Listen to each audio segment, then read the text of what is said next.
Քրիստոս հարյավ իմերելոց, մեզ եւ ձեզ մեծ ավետիս։ Սիրելիներ, շատ է պատահում մեր առօրյա կյանքում, երբ մենք ընկնում ենք հուսահատության գիրկը, հոգնում ենք եւ չենք կարողանում կամ ցանկություն չենք ունենում շարունակելու մեր կյանքը։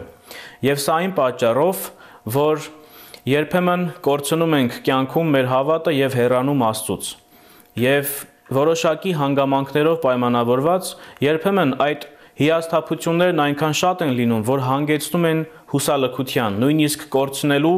ապրելու եւ պայքարելու իմաստը։ Սակայն հենց այդ ժամանակ է, որ մենք ավելի շատ ենք զգում Աստծո կարիքը եւ միայն Աստծուն հավատալով եւ այդ հավատքից բխած գործերով է, որ պիտի կարողանանք հաղթահարել բոլոր դժվարությունները։ Եվ իսկապես, սիրելիներ, մենք մեր կյանքում դառնում ենք դեպի Տերը, երբ այլևս որևէ տարբերակ չի մնում, երբ այլևս սպառել ենք բոլոր հնարավոր տարբերակները եւ չկա մեկը, որին կարող ենք ապավինել։ Այլ խոսքով, մենք Աստծուն դիմում ենք միայն մեր կյանքի ամենածանր պահերին։ Անշուշտ հայրը սիրառատ հայր է եւ գրկաբաց սպասում է բոլորին եւ ամենքին դարմանելու բոլորի ցավերը եւ տառապանքները, սակայն չպետք է մենք մոտենանք այդպես եւ ոչ թե Աստված ճարահատյալ վերջին քայլն է, այլ առաջին եւ միակ հույսը։ Ահա այսօրվա մասին է նաեւ օրվա ընթերցումը, որ Ղուկասի ավետարանից է։ Եվ դառնալով կնոջ կողմը, Սիմոնին ասաց. «Տեսնում ես այս կնոջը, մտա քո տուն, ոտքերիս համար ջուր տվեցիր, իսկ սա իր արտասուքներով թրջեց ոտքերս եւ իր մազերով սրբեց։ Դու ինձ մի համբույր էլ չտվեցիր, սակայն սա ահա տուն մտնելուցս ի վեր չի դադարում ոտքերս համբուրելուց։